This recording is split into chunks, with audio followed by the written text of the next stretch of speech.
How is it possible that the prophecies from top evangelical leaders, messages received and verified by evangelical prophets, or even channelings to those in the New Age and spirituality sector have not turned out to be true about politics, nationalism, and creating some version of God's kingdom here on earth? Were they deceived by God? Did he send lying angels? Or did you misinterpret? Or were people blatantly deceived? Part of the answer lies in how people see Jesus and their goal here on earth.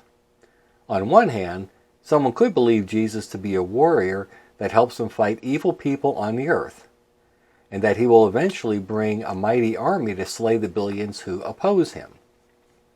Or maybe somebody that hasn't totally bought into that believes that Jesus or God himself has given them a special mission to create heaven here on earth, either through political change or through construction of holy cities.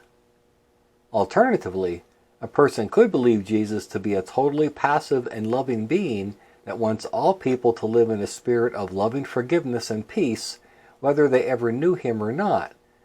And their goal is to simply extend love and peace into whatever it is they choose to do. Depending upon how somebody answers this question, it could determine from which God they have been getting their information, guidance, and inspiration. If a person answered warrior or mission Jesus, the concept of a warrior or earth mission Jesus is only possible through having a connection to a vindictive and unloving God such as Yahweh, the ancient God of war.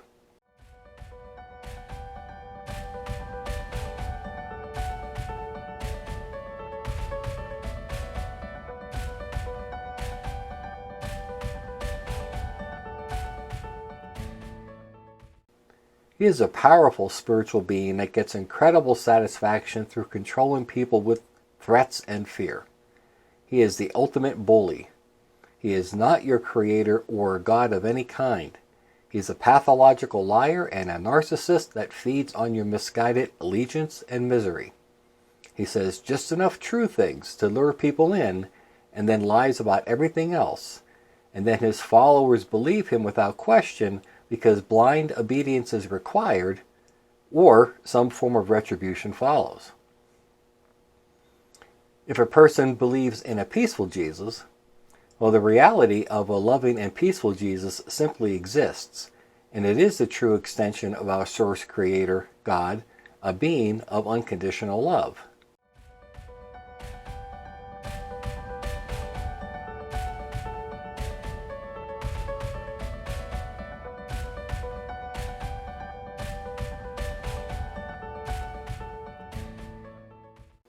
Our Creator is not a manipulator because he has no fears or weaknesses that require him to protect himself.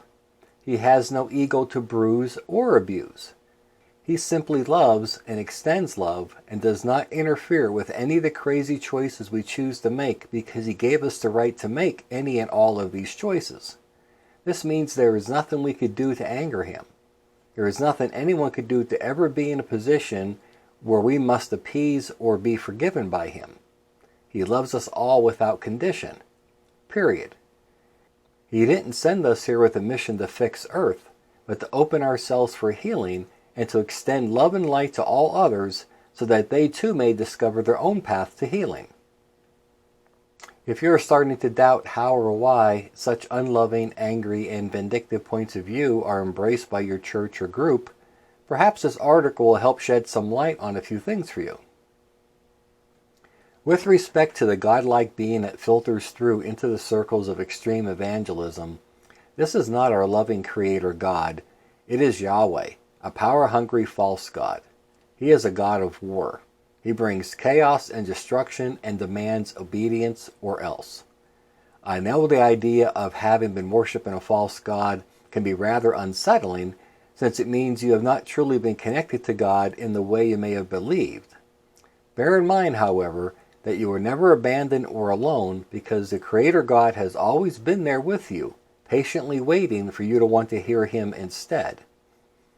For now, set aside any upsetting thoughts of having been tricked or deceived and just embrace the idea that you can make a choice right now to stop listening to that darker side of spirit and start listening to a lighter side. It's a great time to make this choice because the light is getting stronger each day and becoming more obvious to those who have only been existing within its shadows. Because of this increase in light, Yahweh has been feeling his grip weakening in the past few years, so he is going far, far out of his way to convince as many people as possible that they are justified with their anger. They are justified embracing concepts of punishment and revenge. They are justified in their hatred. They have every reason to fear and despise the enemies he has pointed out to them. They are at war with God's enemies.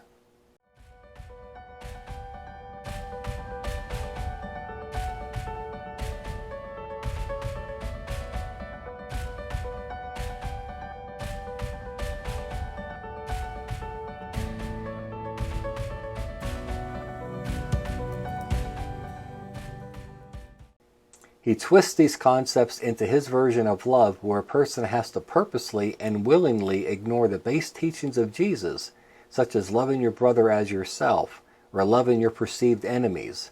And his followers simply accept this. Why?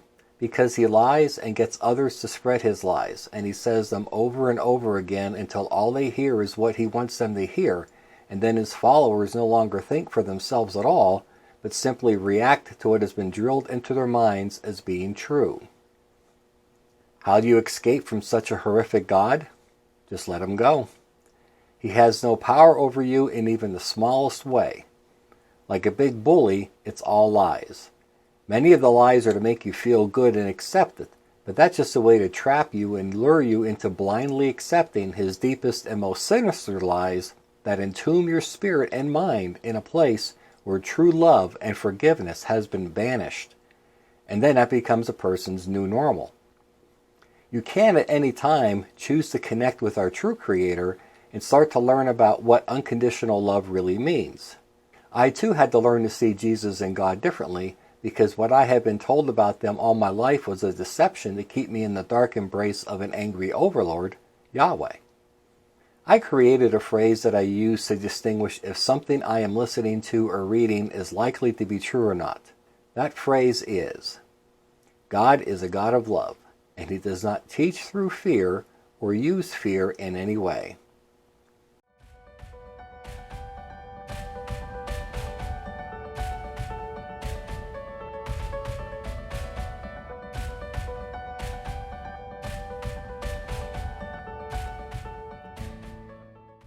This basically means, if something you hear or are reading uses fear as motivation, it is not from our true Creator God. If something you hear or are reading includes physical requirements of things you must do or not do to please God, this is not from our Creator God. If something you hear or are reading suggests you are special or better than another person in any way, this is not from our Creator God. If something you hear or are reading suggests that you should close the doors or build walls between yourself and anyone else in the world, that is not from your Creator God. If something you hear or are reading suggests that you have the right to be angry, hateful, bitter, or unforgiving, that is not from your Creator God.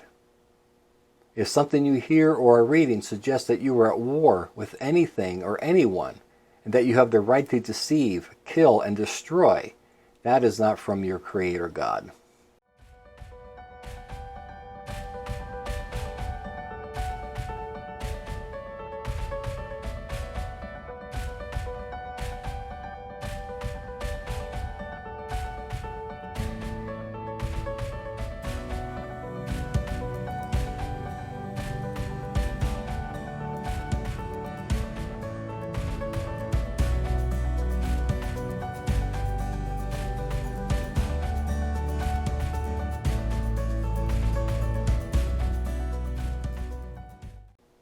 I know there are many within the evangelical circles that know they have experienced what they believe are true messages from the Creator God by those speaking in tongues. How is it possible to get these messages if not from God? Because the people providing these messages are mediums and don't even know it.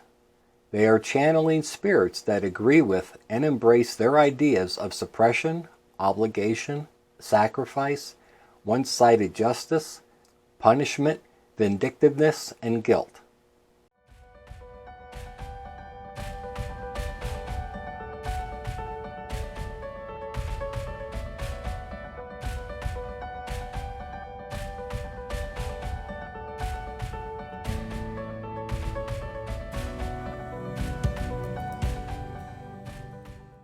When the messages come through, there will always be some truth and some idea of love, but almost always there will be the essence of ego beings that want to be worshipped, adored, and revered, that will continue to foster their false messages and beliefs forever if they can. These spirits that align themselves with Yahweh will say things you want to hear and make promises over and over again, promises they can't keep, and when they don't follow through, they make another promise and their followers forget the ones not kept.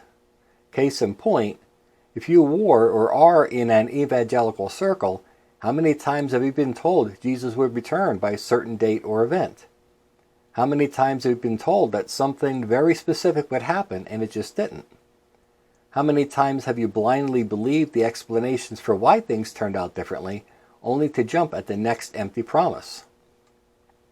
How then does a person start on a new path towards greater light and connect with the Creator God? By just opening their heart to the Creator God and inviting Him to help them to see things more clearly and truthfully. With that simple invitation for truth, things will start to be revealed to them.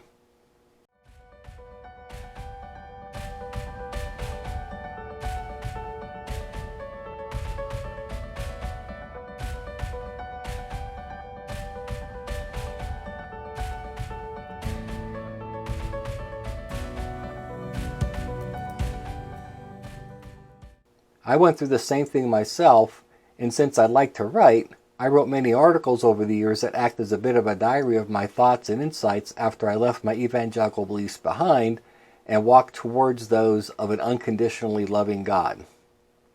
I eventually collected all the articles together and wrote a book called Seeing God, Perhaps for the First Time. That was over 10 years ago, but I could see where those articles and that book were placed there for when you reach this point yourself.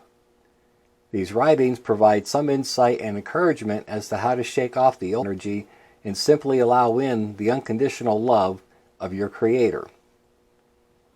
I am going to start putting out some new information that is more relevant to our current events, so check back often or keep in touch via my Facebook page, YouTube channel, or mailing list.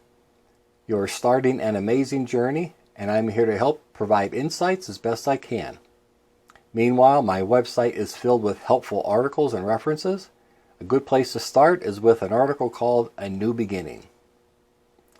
Namaste.